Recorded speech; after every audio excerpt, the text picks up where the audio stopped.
El aire en el salón social de la primera iglesia baptista de Red Creek olía a una mezcla de pino recién aserrado, cera de abeja de las velas y la dulce promesa de las tartas de manzana y melocotón que se enfriaban en las mesas del fondo. Para Ellie Vance, de pie cerca de la puerta, con la espalda pegada a las tablas de madera sin tratar que formaban la pared, era un aroma de pertenencia, un perfume de comunidad al que solo podía aspirar desde la distancia.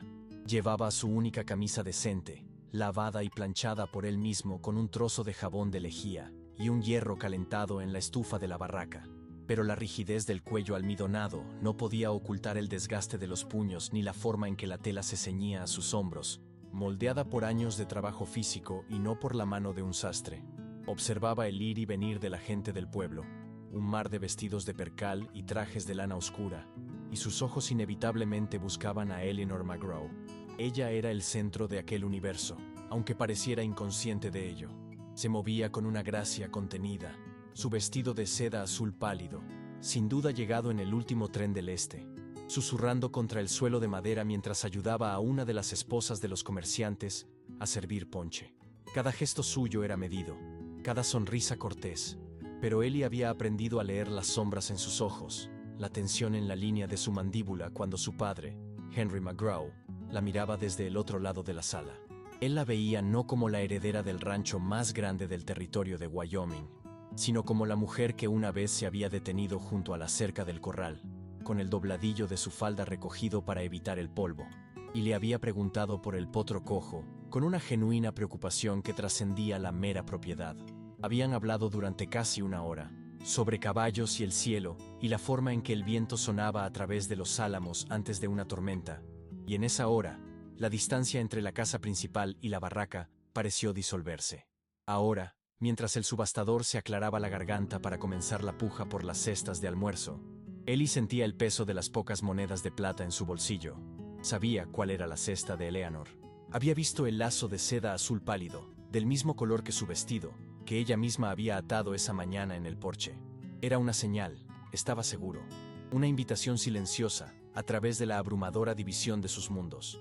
La esperanza era una cosa peligrosa y frágil, un brote verde que pugnaba por salir en un terreno baldío, y mientras el subastador levantaba la cesta de Eleanor, Ellie sintió que ese brote temblaba, anhelando desesperadamente la luz del sol. El subastador, un hombrecillo regordete llamado Henderson que también regentaba el único banco y el almacén del pueblo, presentó la cesta con una floritura. «Y ahora, caballeros», pregonó, su voz resonando contra las vigas del techo, «tenemos una creación culinaria de la propia señorita Eleanor McGraw. ¿Quién será el afortunado caballero que compartirá este festín con nuestra encantadora anfitriona?»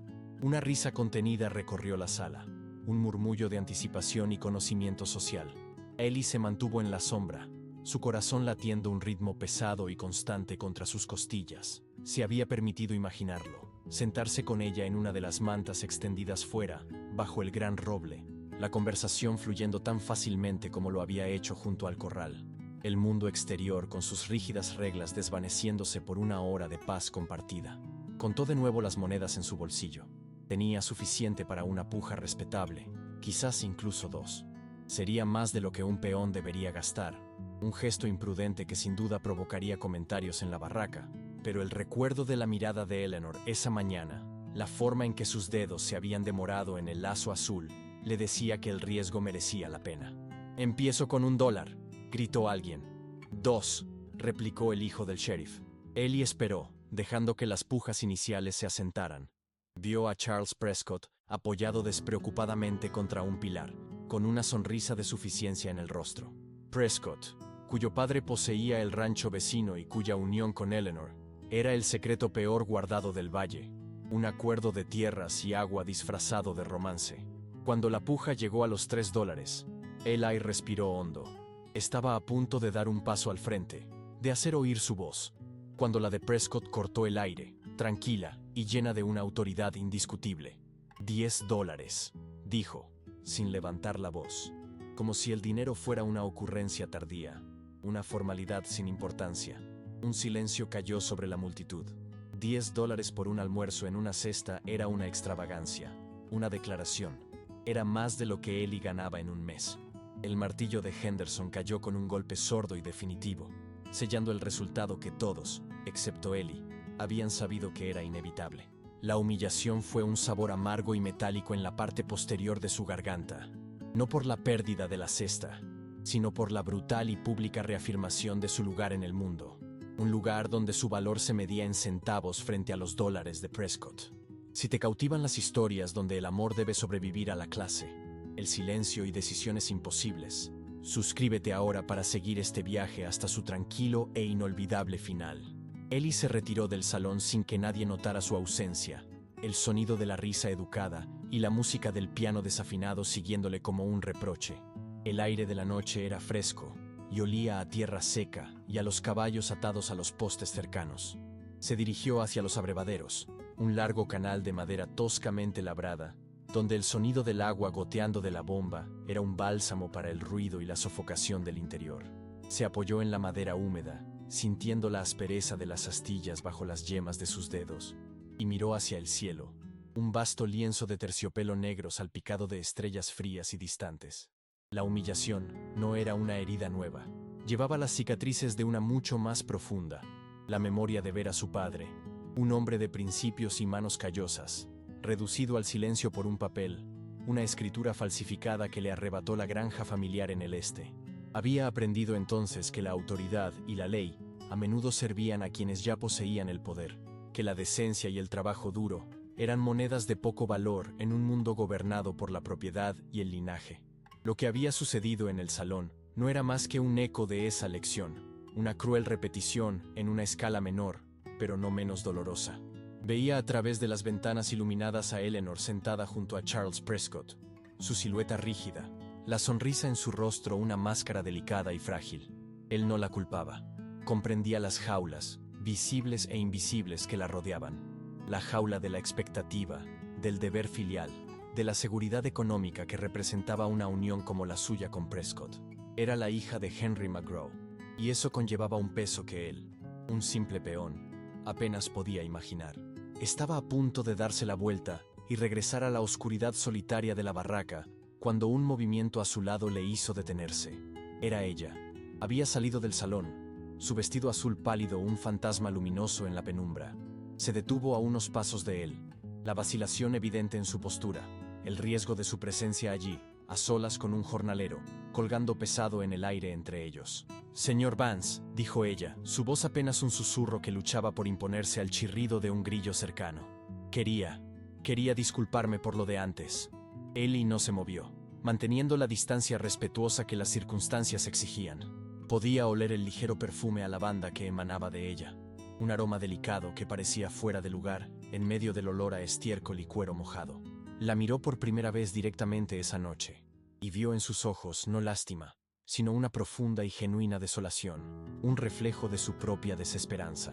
«No tiene nada por lo que disculparse, señorita McGraw», respondió él, su voz más áspera de lo que pretendía. «El señor Prescott es un hombre de posibles». Era una conclusión previsible. El silencio que siguió fue denso, cargado de todo lo que no podían decir.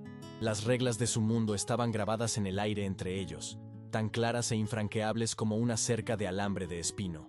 Sabía que cada segundo que ella permanecía allí era una transgresión, un peligro para su reputación, y sin embargo, no se iba.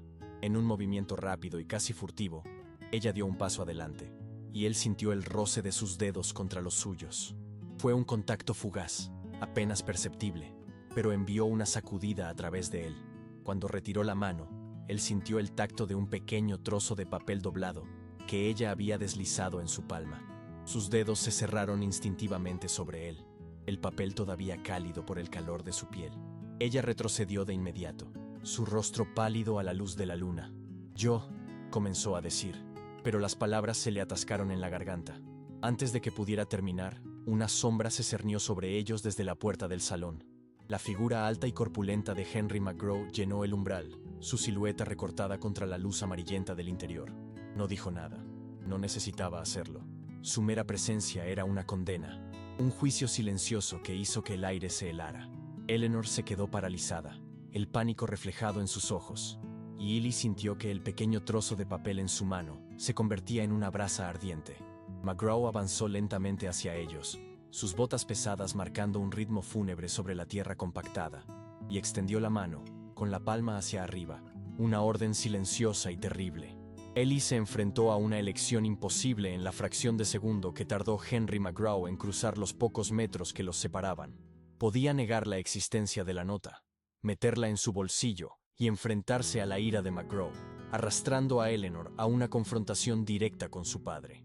O podía sacrificar su propio orgullo, su propia conexión secreta con ella, para protegerla de las consecuencias de su acto de valentía. Miró el rostro aterrorizado de Eleanor, y la decisión se tomó sola, con una lentitud deliberada que le costó cada gramo de su autocontrol. Abrió la mano y dejó que McGraw tomara el pequeño cuadrado de papel. El contacto de la piel áspera del ranchero contra la suya fue como el de una lija. McGraw no le dirigió ni una mirada. Sus ojos, fríos y calculadores como los de un ave de presa, estaban fijos en el papel mientras lo desdoblaba con una calma escalofriante. Ellie observó cómo leía la breve pregunta que Eleanor había escrito. La única pregunta que importaba. ¿Te vas a ir? El rostro de McGraw no cambió de expresión, pero Ellie vio una imperceptible contracción en su mandíbula, un endurecimiento de los músculos alrededor de sus ojos. Dobló la nota con la misma precisión metódica y luego, por fin, levantó la vista. Primero miró a su hija, una mirada larga y cargada de una decepción tan pesada que Eleanor pareció encogerse físicamente. Luego, sus ojos se posaron en Ellie, y en ellos no había ira, sino algo mucho peor, una indiferencia total, el tipo de mirada que se reserva para un objeto o un animal, no para un hombre. «Mi hija», dijo McGraw, su voz baja y clara, cortando el silencio de la noche. «No se preocupará por los planes de viaje de los hombres a sueldo». La frase golpeó a Ellie con la fuerza de un puñetazo físico. Hombres a sueldo, reducido a su función, despojado de su nombre, de su identidad, de cualquier atisbo de humanidad a los ojos de aquel hombre. McGraw se volvió hacia él por completo, su imponente figura bloqueando la vista de Eleanor, borrándola de la escena. «Tu paga está en la barraca», continuó, con el mismo tono monótono y letal. «Márchate por la mañana». No hubo gritos, ni amenazas, solo un despido frío y absoluto, una aniquilación social ejecutada con la precisión de un cirujano. Ellie se quedó inmóvil, el eco de esas palabras resonando en el vacío que se había abierto en su interior, sintiendo cómo el suelo bajo sus pies se convertía en arena. La orden de marcharse resonó en el aire frío de la noche, no como un trueno repentino, sino como el crujido lento y agónico de un árbol al caer, un sonido que había oído una vez antes. El recuerdo le asaltó con la fuerza de una marea, arrastrándole lejos de Wyoming, lejos del olor a pino y a caballos, y devolviéndole a una tierra más verde y húmeda en el este de Ohio, a un mundo que olía a tierra de labranza y a humo de nogal americano. Tenía 14 años, pero sus manos ya conocían la textura callosa del mango de un hacha y el peso de un cubo de leche.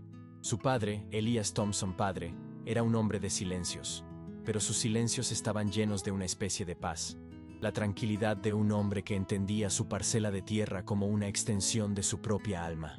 La granja no era grande, apenas 80 acres de colinas onduladas, pero era suya, ganada no por herencia, sino por el sudor de su frente, y una fe inquebrantable en la promesa de que el trabajo honesto era su propia recompensa. Ellie, o Elías, como le llamaban entonces, recordaba el tacto de la escritura de la propiedad, un papel grueso y amarillento guardado en una caja de hojalata, con el retrato del presidente Grant en la tapa. Su padre se la enseñaba a veces, no con orgullo jactancioso, sino con una seriedad reverente, como si fuera un texto sagrado. «La tierra no miente, hijo», le decía, con su voz grave resonando en la pequeña cocina. «Te devuelve exactamente lo que le das». Pero la tierra no era lo único que gobernaba el mundo de los hombres. Llegó un hombre del ferrocarril, un hombre con un traje de lana fina y botas que nunca habían conocido el barro, y trajo consigo un papel diferente. Era una escritura nueva, con sellos y firmas que parecían más importantes, más oficiales, que las simples marcas de tinta de la caja de hojalata. Hablaba de deudas antiguas, de préstamos olvidados y de la ley, una palabra que en sus labios sonaba fría y ajena, como una herramienta de la que su padre nunca había aprendido el uso. Vio a su padre, un hombre que podía enfrentarse a una ventisca o a una sequía con una determinación de granito, encogerse ante aquel papel, su rostro volviéndose del color de la ceniza. La humillación de esa tarde no estuvo en los gritos, pues no los hubo. Estuvo en el silencio, en la forma en que el hombre del ferrocarril nunca levantó la voz, en la manera en que el sheriff local se quedó en el porche, mirando a lo lejos, con las manos en los bolsillos, un cómplice silencioso de una injusticia que todos sabían que estaba ocurriendo. La pérdida de la granja fue la pérdida de algo más que tierra. Fue la aniquilación de la fe de su padre, la prueba brutal de que en el mundo de los hombres, el papel a menudo pesaba más que el sudor, y el poder era una ley en sí misma. Aquella noche, mientras hacían las maletas a la luz de una única lámpara de queroseno, su padre le entregó la vieja escritura inútil y una pequeña bolsa de lona que contenía los papeles de agrimensor de su abuelo, incluido un olvidado título de propiedad federal en un lugar llamado Territorio de Wyoming. Un hombre necesita un nombre, le dijo su padre, con la voz rota por un dolor que nunca antes había oído. Pero un nombre no es nada sin un lugar al que pertenecer. La mirada vacía en los ojos de su padre mientras observaban el amanecer sobre los campos que ya no eran suyos, fue la herida que nunca cicatrizó. El motor silencioso que le empujó hacia el oeste, en busca no solo de una nueva vida, sino de una forma de reescribir ese final. El viaje hacia el oeste fue una larga y brutal purga de todo lo que había conocido. Dejó atrás el nombre de Elias Thompson, junto con la tumba de su padre en un cementerio sin marcar de Missouri, y se convirtió en Eli Vance, un nombre más corto, más duro, un nombre que no llevaba el peso de la derrota. El paisaje se transformó de colinas verdes y árboles frondosos en una extensión infinita de hierba y cielo, una inmensidad que al principio le pareció aterradora, una nada que amenazaba con tragárselo. Aprendió a vivir con el viento constante como compañero, un susurro incesante que olía a polvo y a distancia. Su aprendizaje no tuvo lugar en una escuela, sino en ranchos de mala muerte y en campamentos de vaqueros desde Texas hasta Montana. Aprendió el lenguaje de los caballos, no con palabras, sino con la presión de las rodillas y el tacto de las riendas, comprendiendo que el miedo en un animal era una cosa honesta que había que calmar, no romper. Aprendió que la confianza de un hombre se ganaba no con lo que decía, sino con lo que hacía cuando nadie miraba.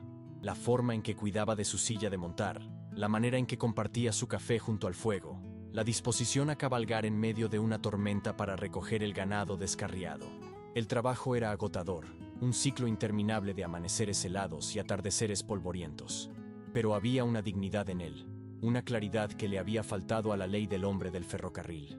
Aquí, el valor de un hombre se medía por su resistencia, su habilidad con la cuerda y su palabra. Poco a poco, el chico asustado de Ohio fue despojándose de sus capas, endurecido por el sol y el frío, su cuerpo adelgazado y fortalecido por el trabajo incesante. Ahorraba cada centavo que podía, cosiendo los billetes verdes en el forro de su chaqueta, un tesoro secreto que crecía con una lentitud exasperante. Cada moneda era un ladrillo en el muro que estaba construyendo contra el recuerdo de la impotencia de su padre. En las largas noches solitarias, bajo un manto de estrellas tan brillantes que parecían al alcance de la mano, sacaba el título de propiedad de Wyoming de su bolsa de piel de aceite. El papel estaba cada vez más gastado por los bordes, pero el mapa y la descripción de la parcela que contenía las cabeceras del arroyo Sweetwater seguían siendo claros. Era una promesa, un ancla en un mundo a la deriva. Aún no sabía que aquel arroyo daba vida a todo un valle, ni que un hombre llamado Henry McGraw había construido un imperio sobre sus aguas. En aquel entonces, era simplemente un lugar en un mapa, un destino final, la única herencia que le quedaba, y sentía el peso de la misma no como una carga, sino como una brújula que le señalaba el camino a casa, hacia un lugar que nunca había visto. Llegó a Red Creek no como un conquistador, sino como un fantasma, un hombre que buscaba trabajo y observaba en silencio. La ciudad era un microcosmos del oeste que había llegado a conocer, una calle principal polvorienta flanqueada por fachadas de madera sin pintar, el sonido constante de un martillo construyendo algo nuevo y la tensión palpable entre la ambición y la desesperación. Consiguió trabajo en el rancho McGraw porque era bueno con los caballos y no hablaba más de lo necesario, cualidades que el capataz apreciaba. La barraca se convirtió en su hogar, un espacio estrecho que olía a sudor, a cuero y a tabaco barato, un mundo de hombres toscos cuyas vidas se regían por el sonido de la campana de la cena. Durante 2 años, Eli construyó su vida pieza por pieza, con una disciplina metódica. Sus ahorros, antes guardados en el forro de su chaqueta, se depositaron en el banco de Henderson, una pequeña suma que, sin embargo, representaba una fortuna para él. Compró una silla de montar de segunda mano, pero de buena calidad, reparando el cuero él mismo con paciencia y habilidad. Se compró un abrigo de lana decente para el invierno y una navaja de afeitar con mango de hueso, pequeños lujos que eran símbolos de una permanencia frágil. Se ganó una reputación. Eli Vance era el hombre al que se llamaba cuando un caballo se negaba a ser ensillado. El hombre que podía reparar una rueda de carro con nada más que un trozo de alambre y determinación. El hombre que nunca se quejaba y siempre hacía su trabajo. Era una identidad sólida, construida sobre la fiabilidad, pero también era una armadura, una forma de moverse por el mundo sin revelar nada de Elias Thompson o de la escritura que llevaba pegada al pecho. Observaba a Henry McGraw desde la distancia, estudiando al hombre que había domado aquel valle. Veía su autoridad en la forma en que los comerciantes del pueblo se quitaban el sombrero cuando pasaba, en la deferencia del sheriff, en la forma en que su sola presencia en el banco de Henderson podía hacer que un préstamo fuera aprobado o denegado. Reconocía en McGraw al mismo tipo de hombre que había despojado a su padre, más inteligente, más rico, pero fundamentalmente igual, un hombre que creía que el mundo le pertenecía por derecho, y entonces la vio. Eleanor McGraw. La primera vez que la vio de cerca no fue en un baile ni en la iglesia, sino en el corral, con el sol de la tarde incendiando su pelo. Llevaba un sencillo vestido de percal, y estaba hablando con uno de los potros recién nacidos. Su voz era un murmullo suave que contrastaba con los sonidos ásperos del rancho. No había en ella la arrogancia de su padre, ni la conciencia de su propia posición. Solo una quietud, una gentileza que le pareció tan fuera de lugar y tan esencial como una flor silvestre creciendo en una grieta de la roca. Levantó la vista, y sus miradas se encontraron por encima de la valla de madera, y en ese instante, el cuidadoso plan de Eli, su solitaria búsqueda de justicia, se complicó de una manera que nunca había previsto.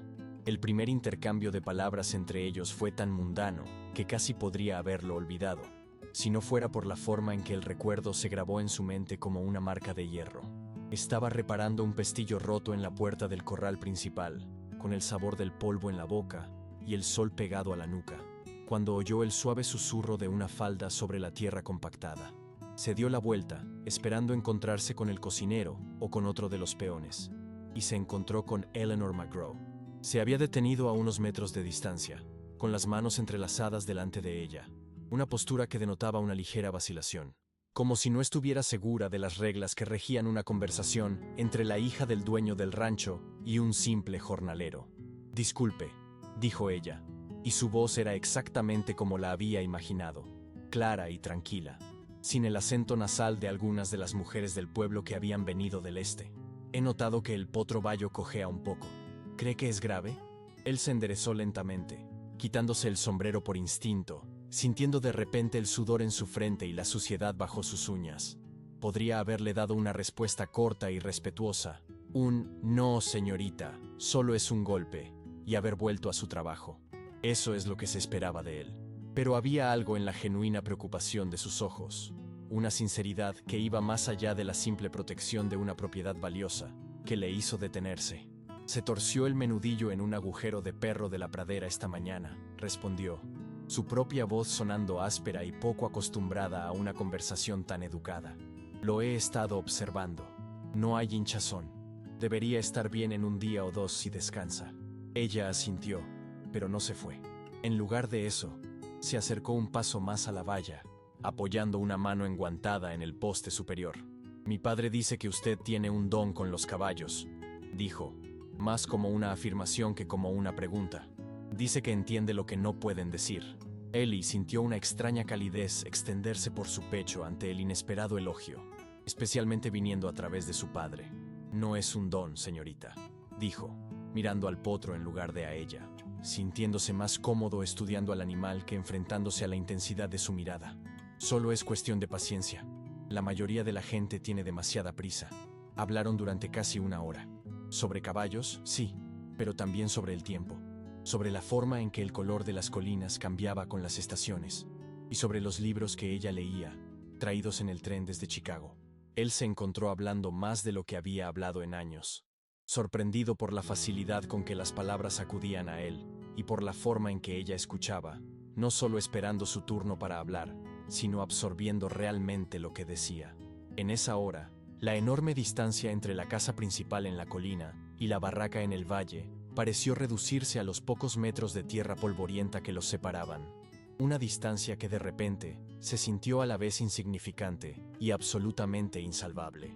A partir de ese día, sus vidas comenzaron a cruzarse en una serie de momentos robados, tan sutiles que para cualquier observador casual pasarían desapercibidos, pero que para Ellie constituían el tejido de una conexión cada vez más profunda y peligrosa. Ya no eran solo encuentros casuales, se convirtieron en una rutina silenciosa, un entendimiento tácito.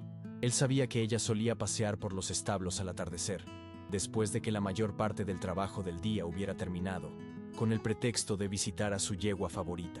Él se las arreglaba para estar allí, cepillando a un caballo o reparando un arnés, y sus conversaciones se reanudaban en susurros, con el olor a heno y a cuero como único confidente. En esos momentos, ella le hacía preguntas sobre su pasado, y él le ofrecía fragmentos cuidadosamente seleccionados, verdades a medias que no revelaban su verdadero propósito, pero que le permitían a ella vislumbrar al hombre que había detrás del peón. Una tarde, mientras observaban una tormenta acumularse en el horizonte, ella le habló de su propio anhelo, un deseo vago e inarticulado de ver el mundo más allá de Red Creek, un mundo que solo conocía a través de las páginas de sus novelas. Fue en esa conversación cuando él se dio cuenta de que la jaula de ella, aunque dorada, no era menos restrictiva que la suya. Un domingo, después del servicio religioso, sus miradas se cruzaron por encima de la multitud en el salón social. Él estaba de pie junto a la pared del fondo, como siempre, un extraño en un mar de familias del pueblo, y ella estaba rodeada por el círculo de su padre, incluyendo a Charles Prescott, cuya posesiva mano descansaba en el respaldo de la silla de ella. Por un instante, la sonrisa educada de Eleanor vaciló, y en sus ojos, él vio un destello de la misma soledad que sentía en su propio corazón. Fue un reconocimiento silencioso, un pacto secreto en medio de la multitud. La semana siguiente, mientras trabajaba en un trozo de madera de álamo durante una de sus raras tardes libres, la forma de un pájaro comenzó a surgir bajo su cuchillo. Era una alondra, el pájaro cuyo canto a menudo escuchaban juntos al amanecer. No lo planeó, pero sus manos parecían saber lo que su voz no podía decir. Lo lijó durante horas, aunque lo dejó deliberadamente sin terminar, los detalles finos de las plumas apenas esbozados, porque su historia también se sentía inacabada. Una noche, cuando ella se disponía a regresar a la casa principal, él se lo entregó, metiéndoselo en la mano sin decir una palabra. El breve contacto de sus dedos fue como una descarga eléctrica. Ella lo miró, luego al pájaro de madera, y sus ojos se llenaron de una emoción que no supo nombrar. Lo cerró en su puño y se lo llevó al pecho, un gesto de protección, de secreto. No dio las gracias. No necesitaba hacerlo. El regalo era una transgresión, una confesión, y el silencio con el que lo aceptó lo era todo. La aceptación silenciosa de la alondra de madera lo cambió todo. Antes, su conexión había sido una serie de conversaciones, de miradas compartidas, algo que podía existir en el aire entre ellos y luego disiparse como el humo. Ahora, había un objeto físico, una prueba tangible de lo que no se decía. El pájaro inacabado se convirtió en un símbolo de su amor imposible, un secreto que ella guardaba en algún lugar de su habitación en la gran casa y que él llevaba en su mente a todas horas. El conocimiento de ese secreto era a la vez un consuelo y una tortura. Le daba una razón para soportar la monotonía de la barraca y la condescendencia ocasional del capataz, pero también hacía que cada día fuera un ejercicio de autocontrol. Verla en la mesa del comedor de la casa principal a través de la ventana, sentada junto a su padre y a Charles Prescott, se convirtió en una forma de dolor agudo y específico. Observaba la forma en que Prescott se inclinaba para hablarle, la forma en que su padre le ponía una mano en el hombro, gestos de posesión que eran perfectamente aceptables, incluso esperados, a los ojos del mundo. Mientras tanto, el amor de Ellie tenía que vivir en las sombras, en el breve roce de sus manos al pasarle las riendas de su caballo, en una pregunta aparentemente inocente sobre el tiempo que en realidad preguntaba, ¿cómo estás?, en la forma en que ella dejaba un libro de poemas en un pajar sabiendo que él lo encontraría. Se sentía como si estuviera viviendo dos vidas, la del competente y silencioso Ellie Vance, el peón de rancho, y la del hombre que amaba a Eleanor McGraw. Una vida secreta que era a la vez más real y más peligrosa que cualquier cosa que hubiera conocido. La tensión de mantener esas dos vidas separadas comenzó a desgastarlo. Se volvió más callado, más retraído, y los otros peones empezaron a notarlo, atribuyéndolo a un mal humor o a un cansancio general. No podían saber que la mayor parte de su energía se gastaba en mantener una fachada de indiferencia cada vez que ella estaba cerca. El momento más peligroso llegó durante la feria del condado. Se celebraba una carrera de relevos y el equipo del rancho McGraw estaba compitiendo. En la última vuelta, Ellie tomó el relevo y, espoleado por una oleada de adrenalina y por el hecho de que sabía que ella estaba mirando desde las gradas, empujó a su caballo a un galope temerario, ganando la carrera por un cuello de caballo. La multitud estalló en vítores. En medio del caos, él la buscó y la encontró. Ella no estaba aplaudiendo. Estaba de pie, con las manos apretadas contra el pecho, y en su rostro había una mezcla de orgullo y de miedo tan intensa que le robó el aliento. En ese momento, olvidándose de dónde estaban, una amplia sonrisa se dibujó en su rostro. Una sonrisa dirigida solo a ella. Ella se la devolvió. Una sonrisa radiante y espontánea que iluminó su rostro. Fue solo un segundo, pero en ese segundo, el mundo entero pareció desaparecer. Y entonces vio a Henry McGraw, de pie junto a su hija, que no miraba la celebración, sino que le miraba a él, con una expresión indescifrable y fría que hizo que la sangre se le helara en las venas. El momento de la sonrisa compartida en la feria del condado fue como una piedra arrojada a un estanque tranquilo. Las ondas se extendieron lenta pero inexorablemente, alterando el delicado equilibrio que habían logrado mantener. Después de ese día, Henry McGraw pareció observar a Ellie con una nueva intensidad.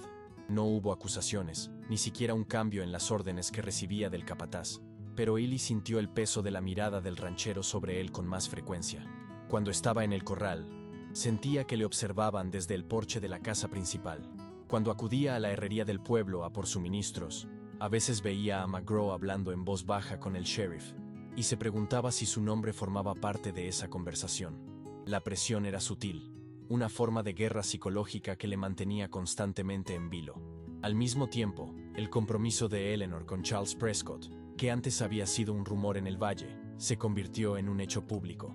Un anuncio formal apareció en el pequeño periódico semanal de Red Creek, hablando de la unión de dos grandes familias ganaderas y del futuro próspero que aseguraría para la región.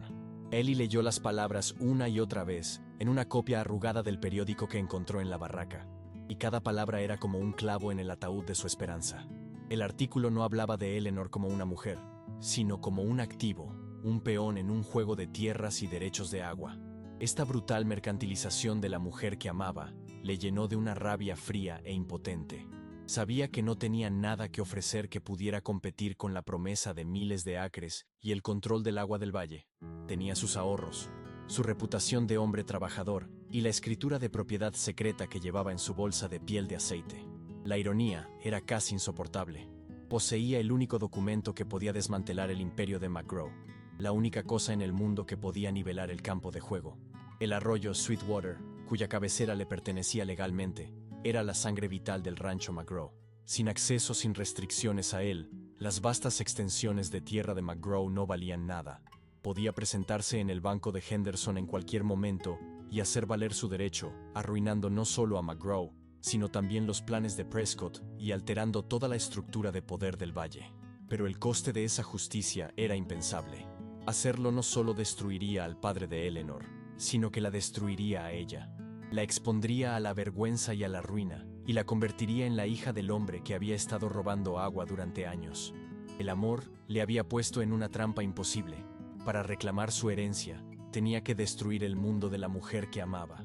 La escritura, que una vez había sido su única esperanza de redención, se había convertido en su mayor carga, un arma que no podía usar sin herir a la única persona que quería proteger. La comprensión de su dilema se asentó en él como un frío permanente, una escarcha en su alma que ni siquiera el sol de Wyoming podía derretir. Continuó con sus tareas diarias, sus movimientos tan familiares y automáticos, que su cuerpo podía funcionar mientras su mente daba vueltas y vueltas a su imposible elección. La alondra de madera que le había dado a Eleanor, un símbolo de su amor inacabado, ahora le parecía una metáfora de su propio futuro, una promesa tallada pero eternamente incompleta. Cada vez que veía a Eleanor, el peso de su secreto se hacía más pesado. A veces, en sus breves encuentros en el establo, ella le miraba con una desesperación silenciosa en los ojos, una súplica que él no sabía cómo responder. Quería contarle la verdad, mostrarle la escritura y decirle que había una salida, una forma de que estuvieran juntos, pero las palabras siempre morían en su garganta. ¿Cómo podía pedirle que eligiera entre él y su padre, entre un futuro incierto y la única vida que había conocido? Sabía que ella amaba a su padre, a pesar de su naturaleza controladora, y ponerla en una posición en la que tuviera que traicionarle le parecía un acto de crueldad. Así que permaneció en silencio, y su silencio se convirtió en una barrera entre ellos, una distancia que crecía con cada día que pasaba. La mañana del baile social de la iglesia, el aire estaba lleno de una anticipación casi febril. Para el pueblo era una oportunidad para el cortejo y la comunidad. Para Ellie era un presagio. Vio a Eleanor en el porche de la casa principal desde el otro lado del patio. Llevaba el vestido de seda azul pálido y estaba atando un lazo del mismo color en la cesta del almuerzo que había preparado. No era una tarea que la hija del dueño de un rancho soliera hacer, y él supo, con una certeza que le dolió en el pecho, que lo estaba haciendo ella misma por una razón. Mientras sus dedos trabajaban en el nudo, levantó la vista y su mirada se encontró con la de él a través de la distancia. No hubo sonrisa esta vez. En su lugar, había una pregunta clara y directa en sus ojos.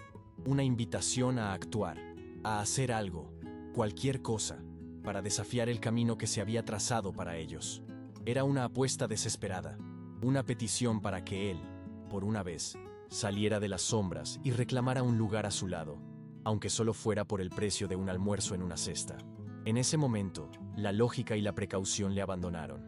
El recuerdo de la humillación de su padre, el peso de la escritura en su pecho, el dolor de su amor imposible, todo se fusionó en una única y temeraria decisión. Iría a ese baile, tomaría el dinero que había ahorrado con tanto esfuerzo y pujaría por esa cesta. Era un gesto inútil, lo sabía, no cambiaría nada a largo plazo, pero en el silencio de esa mirada compartida a través del patio, se sintió como el único acto de rebelión que le quedaba. La única manera de demostrar que el hombre conocido como Ellie Vance era algo más que un simple hombre a sueldo. La mañana siguiente a su despido, no llegó con la furia de una tormenta, sino con la quietud gris y desapasionada de un cielo cubierto. El aire en la barraca estaba viciado, impregnado del olor a sudor rancio, tabaco mascado y el relente de la noche. Ellie se había pasado las horas de oscuridad sentado en el borde de su catre, sin encender la lámpara, escuchando la respiración acompasada de los otros hombres a su alrededor. No había dormido. En su lugar, había repasado cada palabra, cada gesto de la noche anterior, grabándolos en su memoria con la precisión de un grabador en metal. La orden de McGraw, márchate por la mañana, no había sido una sugerencia, sino la revocación de su existencia en aquel lugar. Se movió antes de que sonara la campana del desayuno, sus movimientos lentos y deliberados en la penumbra. Sus pertenencias eran escasas y se guardaban fácilmente en su petate. Un par de camisas de repuesto, una navaja de afeitar, el pequeño fajo de cartas de un primo lejano y, en el fondo, envuelta en una bolsa de piel de aceite, la escritura de la tierra que era a la vez su única esperanza y su mayor carga. Mientras doblaba su manta, sintió las miradas de los hombres que empezaban a despertarse. No había hostilidad en sus ojos, ni siquiera curiosidad. Había una comprensión resignada, la aceptación silenciosa de los hombres que vivían al capricho de otros. Sabían que lo que le había pasado a él podía pasarle a cualquiera de ellos. El capataz, un hombre llamado Shaw, entró cuando Ellie se echaba el petate al hombro. Le entregó un pequeño sobre de papel marrón que contenía su paga final. McGraw dice que te asegures de que no te falta ni un centavo, dijo Shaw, su voz desprovista de emoción. No le preguntó a dónde iría. No le deseó suerte. Era una simple transacción, el cierre de una cuenta.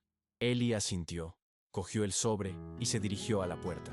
Al salir al aire fresco de la mañana, su mirada se dirigió instintivamente hacia la casa principal, que se alzaba en la colina como una fortaleza. Una única lámpara ardía en una de las ventanas del piso de arriba, una pequeña llama dorada contra el amanecer gris. Sabía que era la habitación de Eleanor. Se preguntó si ella también estaba despierta, si estaba mirando hacia la barraca, si sentía el peso de la distancia que se había solidificado entre ellos, convirtiéndose en un muro de piedra infranqueable. Durante un largo momento, se quedó allí, un hombre con un petate al hombro y el peso de una herencia secreta en el corazón, sintiendo cómo el mundo que había construido se desmoronaba a su alrededor, sin saber que su partida no era un final, sino el comienzo de una guerra silenciosa.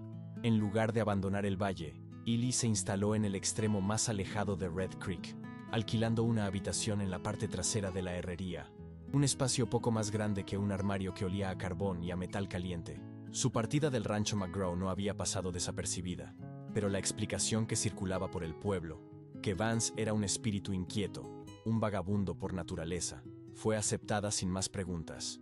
Era una explicación cómoda, que no alteraba el orden establecido. Ely aceptó trabajos esporádicos: reparar una valla para el dueño del almacén, ayudar en la construcción del nuevo establo de la compañía de diligencias, incluso sustituir durante una semana al mozo de cuadra del hotel cuando éste enfermó de fiebres. El trabajo era duro y la paga escasa, pero le permitía permanecer, observar y esperar. Unas 2 semanas después de su despido, la vio. Estaba saliendo del almacén de Henderson, con una pequeña cesta en el brazo, cuando él dobló la esquina. Por un instante, el tiempo pareció detenerse.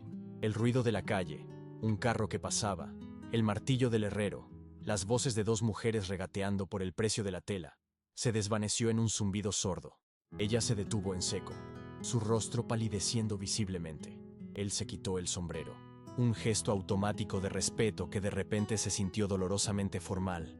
«Señorita McGraw», dijo, su voz sonando extraña a sus propios oídos. «Señor Vance», respondió ella, y el uso de sus apellidos fue como un portazo en la cara. La facilidad que una vez había existido entre ellos se había evaporado, reemplazada por una etiqueta rígida y sofocante. La conversación que siguió fue un ejercicio de tortura educada. Hablaron del tiempo, de la salud del sheriff, de trivialidades que no significaban nada, mientras el abismo de todo lo que no podían decir se abría entre ellos. Él vio la lucha en sus ojos, la forma en que sus dedos se aferraban al asa de la cesta, el ligero temblor de su labio inferior. Antes de que se despidiera con una inclinación de cabeza y una disculpa apresurada, sus miradas se encontraron por una fracción de segundo, y en esa mirada él vio una desesperación tan profunda que le cortó la respiración. Mientras ella se alejaba, él se dio cuenta de que había dejado caer algo, un pequeño botón de nácar de uno de sus guantes. Se agachó para recogerlo, sus dedos rozando el polvo del suelo, y cuando se levantó, ella ya se había ido, una figura que se alejaba rápidamente por la calle principal. Sostuvo el pequeño botón en la palma de su mano, un objeto insignificante y frío, el único vestigio tangible de un encuentro que le había demostrado que la distancia entre ellos ya no se medía en metros, sino en mundos. Si te conmueven las historias de dignidad y silencio, por favor, dale a me gusta a este vídeo.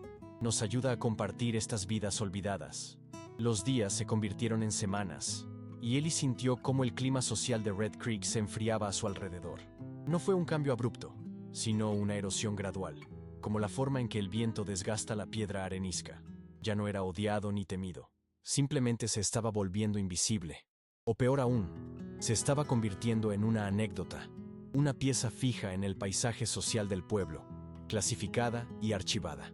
Los hombres con los que había trabajado en el rancho, cuando se los encontraba en el salón, le saludaban con un movimiento de cabeza, pero sus conversaciones se interrumpían cuando él se acercaba, y el círculo se cerraba sutilmente, dejándole fuera. El sheriff, que antes le había consultado sobre un caballo con un tendón dañado, ahora le pasaba por delante con un simple «Vance» como saludo. Incluso el señor Henderson, el banquero, parecía tener siempre la vista fija en sus libros de contabilidad cuando Ely entraba en el almacén. Le hablaban con una cortesía distante, la misma que se utiliza con un extraño de paso. Empezó a oír las frases, pronunciadas en voz baja pero lo suficientemente altas como para que él las oyera, que le definían y le confinaban. «Es un buen trabajador, ese Vance», decía un ranchero a otro.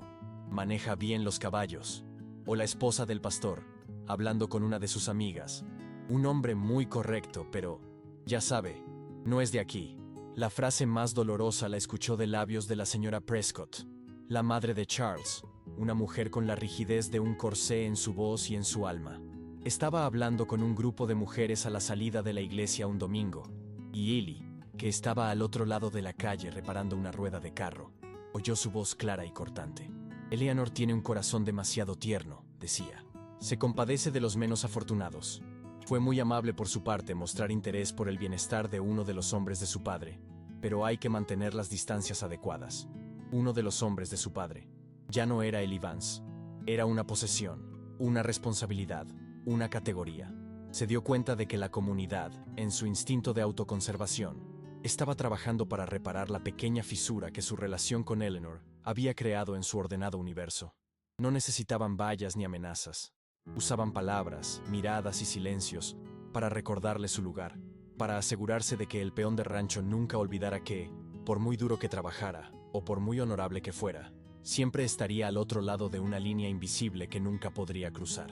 La comprensión se asentó en él no como una revelación repentina, sino como el amanecer lento y doloroso después de una noche de fiebre. Se dio cuenta de que no estaba luchando contra Henry McGraw, ni siquiera contra Charles Prescott.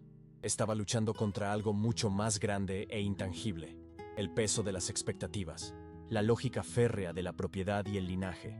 Era la misma fuerza que había aplastado a su padre, una maquinaria social que funcionaba con la grasa de la costumbre y el combustible de la reputación. Recordó la expresión del rostro del hombre del ferrocarril, esa calma segura de quien sabe que la ley, la costumbre y el poder están de su lado. Vio esa misma seguridad en el rostro de McGraw, en la sonrisa fácil de Prescott, en la forma en que la gente del pueblo aceptaba el matrimonio inminente de Eleanor, no como una elección personal, sino como un acontecimiento cívico, un paso necesario para la prosperidad del valle. El amor, se dio cuenta, era una moneda de muy poco valor en esta economía. Podía existir en momentos robados, en miradas secretas y en un pájaro de madera inacabado, pero no tenía poder para comprar un futuro. Traer a la luz su amor por Eleanor no sería un acto de liberación, sino de destrucción. La mancharía con el escándalo, la convertiría en una paria a los ojos de la única sociedad que conocía. Y presentar su escritura, la prueba de su legítima propiedad sobre el agua que daba vida al rancho McGraw, sería aún peor. No sería visto como un acto de justicia, sino como una venganza mezquina, el intento de un hombre inferior de derribar a sus superiores. Arruinaría a McGraw, sí, pero también haría que Eleanor fuera la hija de un ladrón, una mujer cuya dote se había construido sobre una mentira. La protegería de la vergüenza pública, pero la atraparía en una jaula de prosperidad construida sobre la injusticia. La trampa era perfecta. Cualquier movimiento que hiciera para acercarse a ella, para reclamar lo que era suyo, solo serviría para destruirla. Su amor por ella le exigía que la dejara ir, que aceptara la derrota para que ella pudiera sobrevivir. Una noche, sentado en su pequeña habitación, sacó la escritura de su bolsa de piel de aceite, la desdobló bajo la luz parpadeante de una lámpara de queroseno y trazó con el dedo el mapa del arroyo Sweetwater. Este papel, que había representado la redención de su padre, la reivindicación de su nombre, se había convertido en el instrumento de su sacrificio. Podía usarlo para destruir un imperio, pero el precio sería el corazón de la única mujer a la que había amado, y ese era un precio que se dio cuenta de que no estaba dispuesto a pagar. A medida que el otoño avanzaba, tiñendo los álamos a lo largo del arroyo de un oro doloroso, la comunicación entre ellos se redujo a casi nada. Los encuentros casuales en el pueblo cesaron. Parecía que los horarios de Eleanor estaban ahora cuidadosamente orquestados para evitar cualquier posibilidad de que sus caminos se cruzaran. Si él iba al almacén por la mañana, se enteraba de que ella había estado allí la tarde anterior. Si trabajaba cerca de la iglesia a mediodía, ella no salía de la casa del rancho. Era una separación gestionada con una precisión silenciosa y brutal.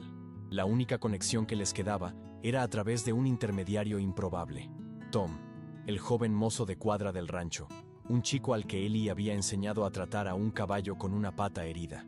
Una tarde, Tom le encontró detrás de la herrería, con el rostro serio y nervioso. Sin decir una palabra, le entregó una pequeña hoja de papel doblada. El corazón de Ellie dio un vuelco. El papel era de la fina papelería de Eleanor, no el papel tosco que se usaba en el pueblo. La letra era la suya, elegante y contenida, pero las palabras eran escasas, formales. Señor Vance, comenzaba, espero que se encuentre bien. Le escribo para informarle de que mi yegua, Estrella, se ha recuperado completamente de su cojera. Su consejo fue muy acertado. Le estoy agradecida por su ayuda. Atentamente, Eleanor McGraw. No había nada personal en la nota, nada que un extraño no pudiera leer. Y sin embargo, Ellie la leyó una y otra vez, buscando el significado oculto entre las líneas. ¿Por qué escribirle para decirle algo tan trivial? ¿Era una forma de mantener un hilo, por muy delgado que fuera? ¿O era una despedida, una forma de cerrar su última conversación pendiente? Él le devolvió una respuesta igual de formal, agradeciéndole la noticia y deseándole lo mejor a ella y a su familia. Le dio la nota a Tom, sintiendo que estaba enviando un barco de papel a un océano inmenso, sin saber si llegaría a su destino o si simplemente se hundiría sin dejar rastro. Una semana después, Tom le trajo otro mensaje. Esta vez, era una pequeña caja envuelta en papel de estraza. Dentro, sin ninguna nota, estaba la alondra de madera que él le había tallado. La había terminado. Las plumas estaban ahora delicadamente detalladas, la madera lijada hasta quedar suave como la seda, pulida con cera de abeja hasta que brillaba con una luz cálida y profunda. El pájaro inacabado se había completado, pero se lo había devuelto. El mensaje era inconfundible y le rompió el corazón. Su historia, al parecer, había terminado. El regreso del pájaro de madera fue un golpe sordo, un dolor que se instaló en el fondo de su pecho y se negó a moverse. Sostuvo el pequeño objeto en la palma de su mano, sintiendo el calor de la madera pulida, un calor que parecía una burla cruel. Lo había terminado, lo había hecho perfecto, y luego se lo había devuelto. No era un acto de ira, sino de resignación. Era la aceptación final de la imposibilidad de su situación, una forma de decirle que, aunque el sentimiento fuera completo y perfecto, no tenía lugar en su mundo.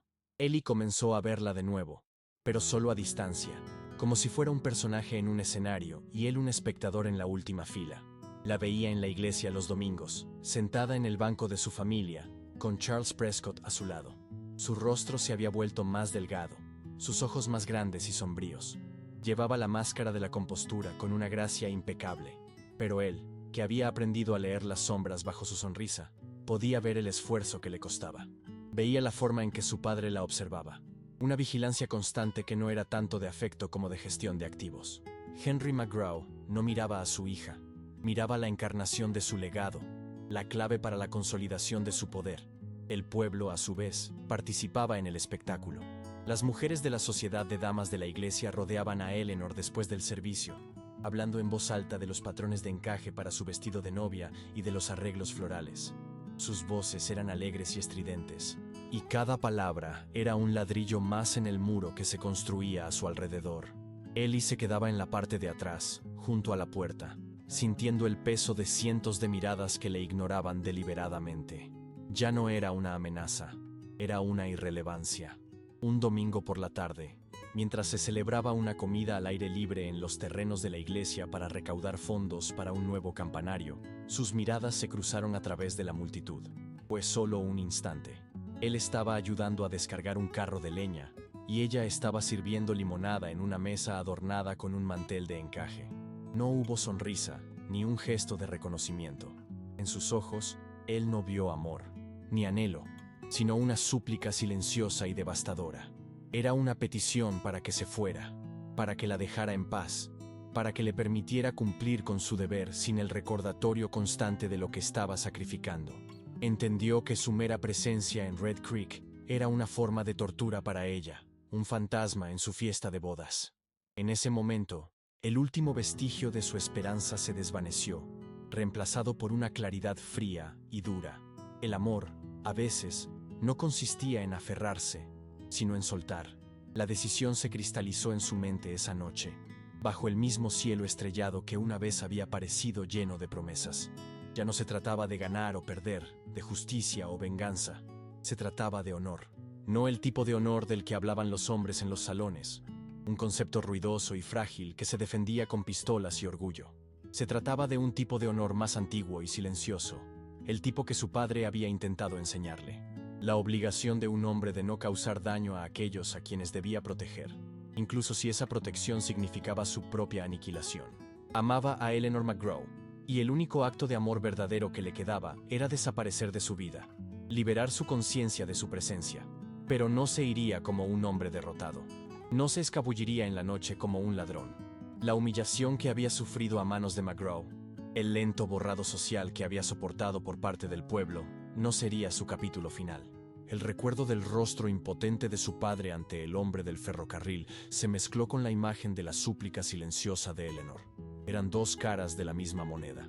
La tiranía silenciosa de un poder que se creía con derecho a todo. Se dio cuenta de que su lucha no era solo por él, ni siquiera solo por Eleanor. Era por su padre, por el nombre de Thompson, y por el principio de que la tierra pertenecía a quien la poseía por derecho, no a quien tenía la fuerza para tomarla. Su propósito, que se había enturbiado por el amor, ahora volvía a ser claro. No usaría la escritura como una masa para destruir el mundo de Eleanor. La usaría como una llave para abrir su jaula, para darle la opción que nadie más le había ofrecido. No podía darle su amor abiertamente, pero podía darle algo quizás más valioso: la libertad. La libertad de elegir su propio futuro, libre de las deudas y obligaciones de su padre. Se levantó de su catre y encendió la lámpara. A su luz temblorosa, sacó la escritura y un mapa del territorio de Wyoming. Estudió las líneas, las rutas del ferrocarril, la ubicación de la oficina de registro de tierras en Cheyenne. Un plan comenzó a formarse en su mente. Un plan que no implicaba confrontación, sino precisión legal. No era un plan para ganar a Eleanor, sino para liberarla. Se marcharía de Red Creek, sí, pero no como un peón despedido. Se marcharía como Elias Vance Thompson, el legítimo propietario de las cabeceras del arroyo Sweetwater, y cuando regresara no sería para reclamar a una mujer, sino para reequilibrar la balanza del poder en todo el valle. El viaje a Cheyenne no fue una huida, sino una peregrinación hacia sí mismo. Eli pasó los 2 días en el traqueteo del tren, no mirando por la ventana el paisaje monótono que se deslizaba, sino mirando hacia adentro, hacia los paisajes de su propia memoria. Cada sacudida de las ruedas sobre los raíles de acero parecía marcar el ritmo de sus pensamientos, llevándole más y más lejos de Eli Vance, el peón sin rostro, y más cerca de la verdad que había mantenido enterrada durante tanto tiempo. En su mente, desdobló la escritura una y otra vez, no el objeto físico que llevaba cosido en el forro de su abrigo, sino su esencia, su significado. Recordó la primera vez que su padre se la había mostrado. No había sido en la granja de Ohio, sino años antes, en un campamento de agrimensores en Nebraska. Elias Thompson padre era un hombre de líneas y ángulos. Un hombre que creía en la precisión de un teodolito y en la honestidad de una cadena de Gunther.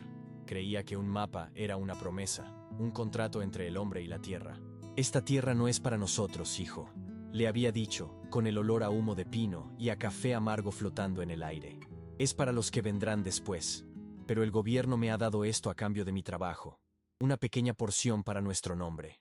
Le explicó que la parcela era remota, probablemente inútil, pero era suya por derecho, un ancla en el vasto e indiferente oeste. Cuando perdieron la granja, esa escritura se transformó. Dejó de ser un recuerdo curioso y se convirtió en un testamento, la única prueba tangible de que el nombre de Thompson había significado algo más que una derrota. Por eso, cuando Eli llegó a Wyoming, no la usó. Reclamar la tierra de inmediato habría sido fácil, pero le habría parecido una traición a la memoria de su padre. Su padre había sido despojado por un papel, por una ley que no respetaba el sudor ni el carácter. Eli se juró a sí mismo que no se convertiría en ese tipo de hombre. No usaría su propio papel como un arma para abrirse paso. Quería ganarse su lugar, ser medido por la fuerza de su espalda y la fiabilidad de su palabra, no por un documento que había heredado. Quería que la gente, y sobre todo Eleanor, le viera a él, al hombre, antes de ver la tierra que poseía, porque temía que si lo veían al revés, nunca llegarían a conocerle de verdad. La decisión de ocultar su identidad y su herencia no fue un acto de engaño, sino un acto de fe desesperada. La fe en que en algún lugar de aquel mundo duro y pragmático, el valor de un hombre podía ser reconocido por sí mismo, sin el respaldo del oro o de la propiedad. Había visto cómo funcionaba el mundo. Había observado en los salones y en las tiendas cómo los hombres eran tratados de manera diferente según el corte de su abrigo o la calidad de sus botas. Había visto a Henry McGraw entrar en el banco de Henderson y ser recibido con sonrisas y reverencias, mientras que un peón que entraba a cobrar su salario era tratado con una eficiencia impaciente. No quería ese tipo de respeto condicional. No quería ser tolerado en el círculo de McGraw como una excepción, el peón que tuvo suerte. Si alguna vez se sentaba a la mesa de un hombre rico, quería que fuera porque se había ganado la silla, no porque la había comprado con un trozo de papel. Este impulso se hizo aún más fuerte cuando se enamoró de Eleanor. Su amor por ella era lo único puro y sin calcular que había encontrado en aquel valle de ambiciones. Era un sentimiento que había nacido en conversaciones susurradas sobre caballos y tormentas, en miradas compartidas a través de un corral polvoriento. Si le hubiera mostrado la escritura, Si le hubiera revelado que era el dueño del agua que mantenía vivo el imperio de su padre, todo habría cambiado. Su relación se habría convertido en una negociación, una estrategia. Cada palabra amable, cada sonrisa, estaría teñida por la sospecha de que ella le estaba tratando bien no por quién era, sino por lo que poseía, por el poder que tenía sobre su familia. Se habría convertido en otro Charles Prescott, un pretendiente cuyo valor se medía en acres y cabezas de ganado. Rechazó ese camino porque habría profanado el único santuario que tenía.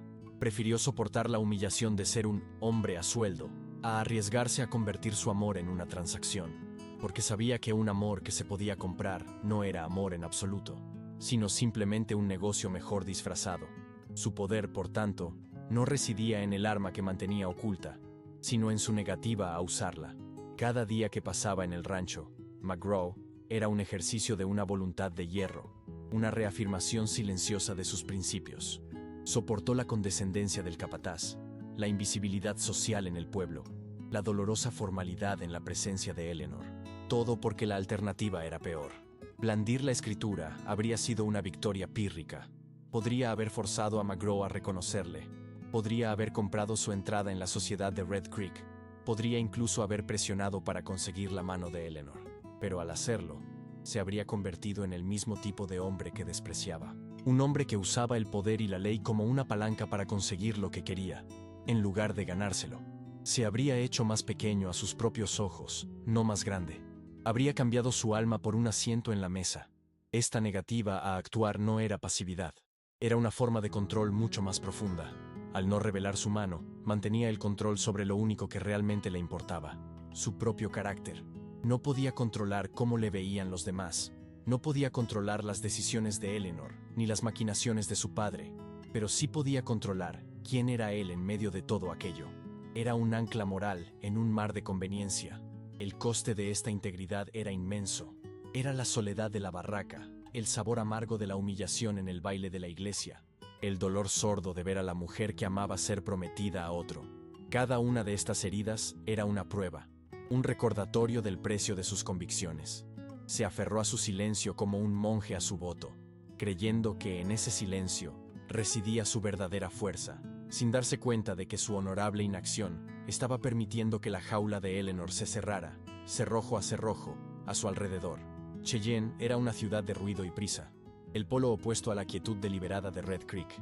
El aire olía a carbón de las locomotoras y a dinero nuevo, y las calles estaban llenas de hombres con prisa, hombres que construían imperios de ganado, ferrocarriles y política. Para ellos, un papel como el que Ellie llevaba era simplemente un instrumento, una pieza en un juego mucho más grande. En la oficina de registro de tierras del territorio, un edificio de ladrillo de aspecto imponente, Ellie esperó su turno en una larga cola. Estaba rodeado de especuladores de voz alta y rancheros de rostro curtido, todos ellos aferrados a sus propios papeles, a sus propias reclamaciones sobre el futuro de Wyoming. Cuando finalmente llegó al mostrador, se enfrentó a un empleado con manguitos y una expresión de aburrimiento perpetuo. Ellie presentó sus documentos con una calma que no sentía. La escritura original de la concesión federal a nombre de Elias Thompson, el testamento de su padre que le nombraba único heredero, y su propia declaración jurada, firmada ante un notario esa misma mañana, que afirmaba su identidad como Elias Vance Thompson. El empleado examinó los papeles con una eficiencia desinteresada, sus ojos recorriendo las firmas y los sellos. No hubo sorpresa, ni drama. Para él, era simplemente otro trámite. Comprobó sus libros de contabilidad, hizo algunas anotaciones con una pluma que arañaba el papel, y luego estampó cada documento con un sello de tinta púrpura que parecía indeleble y definitivo. Todo parece en orden, señor Thompson, dijo el empleado sin levantar la vista. La reclamación está registrada. Se notificará al asesor del condado de Red Creek en el próximo correo. Y eso fue todo. Años de silencio, de planificación, de dolor, culminaron en un momento de burocracia anticlimática. Al salir del edificio y volver a la luz del sol, Ellie se sintió extrañamente vacío. La justicia, al parecer, no llegaba con el sonido de las trompetas, sino con el golpe sordo de un sello de goma. Había puesto en marcha una maquinaria que no podía detener, una maquinaria que cambiaría el valle para siempre, y lo había hecho sin levantar la voz. Con la escritura registrada y su nombre legalmente reafirmado, una parte de su carga se aligeró. solo para ser reemplazada por otra. Ahora que había actuado, ahora que la noticia de su reclamación se dirigía inexorablemente hacia Red Creek como un tren de mercancías lento pero imparable, tenía que enfrentarse a la consecuencia más inmediata y personal de sus actos. Eleanor, la noche antes de tomar el tren de vuelta, se sentó en la habitación de su hotel barato, con el sonido de un piano desafinado subiendo desde el salón de abajo. Sacó la alondra de madera de su petate. En la luz parpadeante de la lámpara de queroseno, la madera pulida brillaba. Era un objeto perfecto, completo, un testimonio de un sentimiento que había sido real y puro. Pero ahora, a la luz de lo que había hecho, parecía pertenecer a otra vida, a otro hombre. Devolverle el pájaro había sido el acto final de Eleanor como prisionera. Su forma de decirle que su historia compartida, por hermosa que fuera, debía terminar para que ella pudiera cumplir con su deber. Pero él ya no era el hombre que había aceptado esa rendición. Al reclamar su tierra, había reescrito las reglas del juego. Ya no se trataba de un peón y la hija de un ranchero. Ahora era un enfrentamiento entre dos terratenientes, dos poderes que controlaban el destino del valle. Y ella estaba en el centro.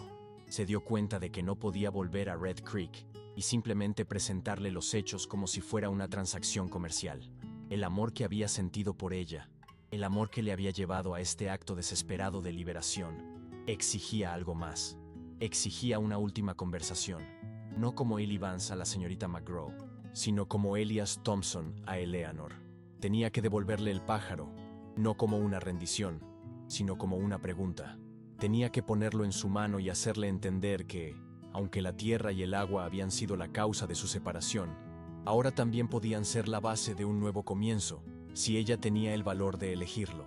Guardó la alondra en el bolsillo de su abrigo, el pequeño trozo de madera liso y duro contra su pecho. Un recordatorio tangible de que la batalla más difícil no se libraría en una oficina de registro de tierras, sino en el silencio que se extendería entre dos personas junto a la cerca de un corral. El viaje de regreso a Red Creek fue un estudio de contrastes con el viaje de ida. El hombre que se sentó en el vagón del tren ya no era el fantasma que huía de una humillación. Elias Vance Thompson se sentó erguido, la tensión en sus hombros reemplazada por una resolución tranquila. Observó el paisaje que pasaba, no como un extraño, sino como un propietario que regresa a casa. Vio las extensiones de Artemisa y los lechos secos de los arroyos con una nueva perspectiva, comprendiendo la desesperada sed de la tierra y el poder que confería el control de una sola corriente de agua viva. Cuando el tren finalmente se detuvo con un chirrido de frenos en el pequeño depósito de Red Creek, el aire le pareció diferente. El olor a polvo y a pino era el mismo, pero ahora estaba impregnado de un sentido de propósito. Al bajar a la plataforma, no se dirigió hacia la herrería ni hacia las sombras del pueblo. En su lugar, se quedó de pie por un momento, dejando que el sol de la tarde le diera en la cara. Un hombre plenamente visible a la vista de todos. Vio al jefe de estación mirarle con una nueva curiosidad, al sheriff, que estaba al otro lado de la calle, entrecerrar los ojos como si intentara situarle en un nuevo contexto. Sabía que la noticia aún no había llegado, que el telegrama del registrador de tierras probablemente seguía en tránsito. Por ahora, seguía siendo Ellie Vance a los ojos del mundo. Pero él sabía la verdad, y ese conocimiento era una armadura. No fue al banco, ni a la oficina del sheriff. Su primer y único asunto no era con la ley ni con las finanzas, sino con el corazón del asunto. Comenzó a caminar, no por la calle principal, sino por el camino lateral que llevaba más allá de los límites del pueblo, hacia las vastas extensiones del rancho McGraw. Sus botas levantaban pequeñas nubes de polvo a cada paso, un ritmo constante y deliberado que le llevaba no hacia una confrontación con Henry McGraw, sino hacia un encuentro con su hija. Sabía que ella estaría allí a esa hora, en el único lugar donde ambos habían encontrado una paz momentánea, el único lugar donde las barreras de su mundo parecían un poco menos insuperables. Mientras se acercaba al corral donde habían hablado por primera vez, el sol poniente proyectaba su larga sombra ante él, una sombra que parecía llegar mucho más lejos de lo que nunca antes lo había hecho. La encontró exactamente donde sabía que estaría, junto al corral superior, con la silueta recortada contra el resplandor morado y naranja de un sol que se hundía tras las montañas. El aire olía a heno dulce, a polvo asentado por el relente y al olor limpio y animal de los caballos que resoplaban suavemente en la penumbra. Ella no se sobresaltó cuando él se acercó. Pareció haberle estado esperando.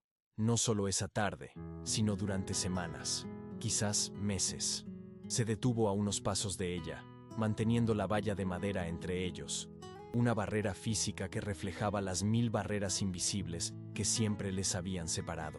No llevaba sombrero, y el viento del atardecer le revolvía mechones de pelo alrededor de la cara, una cara que parecía más delgada, más definida por una tensión que no había estado allí antes. Sus ojos, fijos en él, no mostraban sorpresa, sino una profunda y agotada expectación. Él no pronunció su nombre. En su lugar, metió la mano en el bolsillo de su abrigo y sacó la alondra de madera. La luz moribunda se prendió en la madera pulida, revelando los delicados detalles de las plumas que ella misma había completado. Sin decir una palabra, se la tendió por encima de la valla. Ella dudó solo un instante antes de tomarla, sus dedos rozando los suyos en un contacto tan fugaz y familiar que le produjo un dolor sordo en el pecho. Ella miró el pájaro en su palma, luego levantó la vista hacia él, y en sus ojos había una pregunta que no necesitaba ser formulada. «Mi nombre no es Vance», dijo él, su voz baja y uniforme, apenas por encima del susurro del viento. «Es Thompson, Elias Vance Thompson». Observó cómo la confusión inicial en su rostro daba paso a una lenta y terrible comprensión. Le habló de su padre, el agrimensor, y de la concesión de tierras federal, describiendo el papel que había llevado cosido en el forro de su abrigo durante años. No había acusación en su tono, ni ira, solo el peso llano y pesado de la verdad. «El arroyo Sweetwater nace en mi tierra, Eleanor», continuó, usando su nombre de pila por primera vez sin el prefijo formal. «Toda el agua que alimenta este rancho, que ha construido la fortuna de tu padre, le pertenece a mi nombre por ley. Lo registré todo en Cheyenne esta mañana». El impacto de sus palabras la hizo retroceder un paso, su mano libre agarrando el poste de la valla para mantener el equilibrio. El mundo, tal como ella lo conocía, se estaba desmoronando a su alrededor, y él era el hombre que sostenía el martillo. «Podría desviar el arroyo mañana», dijo, y la brutal simplicidad de la afirmación flotó en el aire entre ellos. «Podría dejar a tu padre con 1000 acres de tierra seca y sin valor. Podría arruinarle». Hizo una pausa, dejando que el peso de esa posibilidad se asentara. «O podría firmar un contrato de arrendamiento. No le convertiré en un mendigo, pero la elección de lo que esta familia se convierte a partir de ahora, y de lo que tú te conviertes, ya no es suya. Ahora es tuya». Ella no dijo nada, simplemente apretó el pájaro de madera en su puño, y en el silencio que siguió, Ellie supo que la decisión que tomara no sería por amor, sino por el peso de un legado que ahora descansaba enteramente sobre sus hombros. Los días que siguieron fueron un ejercicio de paciencia y de escucha. Ellie no se acercó al rancho, no buscó a Eleanor. Se quedó en su pequeña habitación detrás de la herrería, sintiendo las ondas de su regreso extenderse por Red Creek, no como una ola, sino como una marea lenta e inexorable.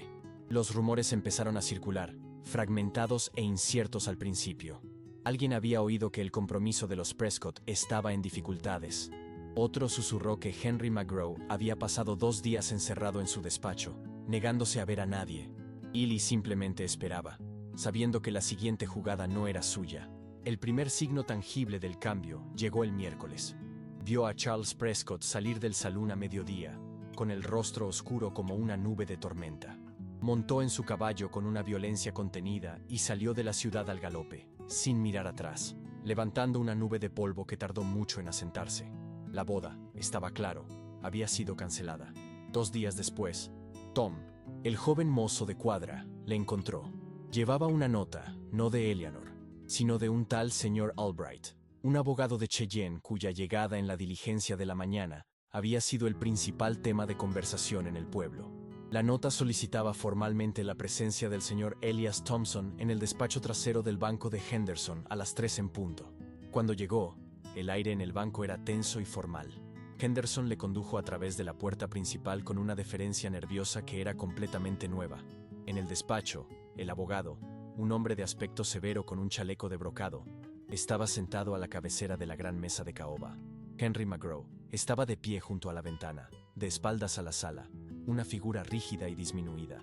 Y sentada frente al abogado, con la espalda recta y las manos entrelazadas sobre la mesa, estaba Eleanor. No le miró cuando entró. Su rostro estaba pálido pero compuesto, sus ojos fijos en los papeles que tenía delante. Había una nueva autoridad en ella, una quietud que no provenía de la sumisión. sino del control. El abogado, con una voz seca y profesional, expuso los términos del acuerdo de arrendamiento de los derechos de agua.